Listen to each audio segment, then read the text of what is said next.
Ashley. So I'll start off by just addressing your first question. You don't know if you want to have a self-portrait on the first page with all your info. And and I don't think you should have it on the first page with all of your info.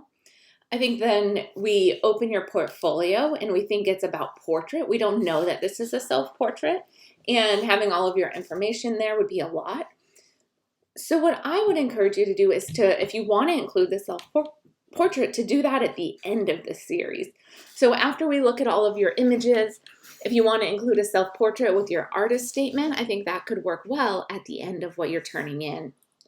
Then we know what your images are all about. We've seen all of your images, and then we can see you and see who the creator is. So I think that's a better approach to it and a more clear approach to it. So like I did with Ariel's image, I added a opening page to this because I'm guessing that this is on the right side, not on the left side. So hopefully that's okay that I did that. And what I haven't seen from you yet, or it's not here at least, is what your cover would look like. So what I would suggest is that you have your cover with your name on it, and then you open it up, and then you have a page that has your name on it, possibly the name of this series if that's important, and your website. So that would be on the next page, and then we'd open the so we have the cover, we have your opening page, and then we'd open up again, and that's when we would get to this image. Okay, so I think that's gonna work best for us. Let's zoom out a little bit. Oops. There we go. Okay, so we start with this image. I'm guessing this is a lay flat book. It's hard for me to remember what everyone's books are looking like, but if it's not, crease is going to be really disruptive to these images. If it is a lay flat book, I think that it would work fine here.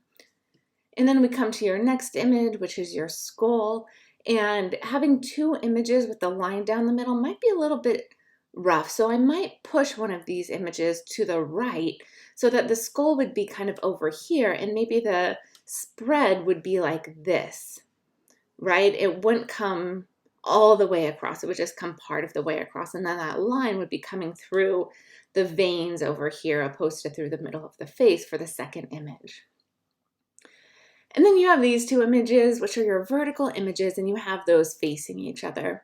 And on one sense, I think that's smart. That makes sense, and these images go fine together. But I think they're two of your strongest images. So in that case, I would not want you to have them on pages where they're competing with each other. I would want them each to be standalone images. That's going to make them show off themselves as stronger images, right?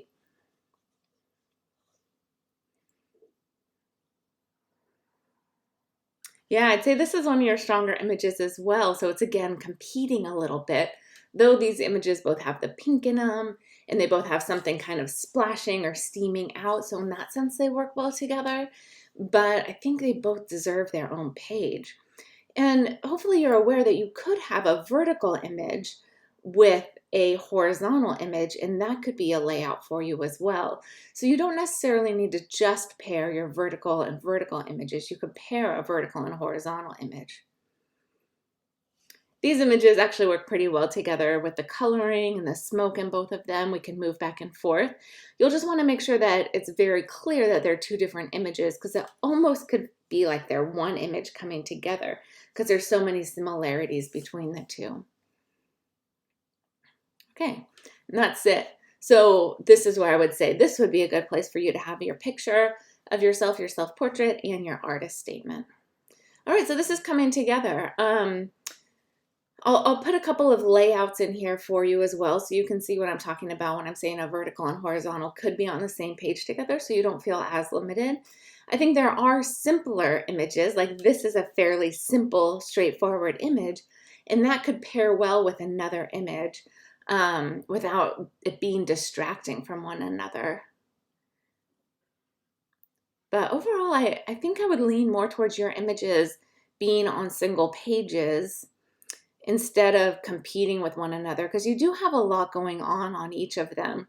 And I think it would work better if we're able to spend time with them and kind of see the manipulation that you've been doing and seeing the narrative that you're creating for each image.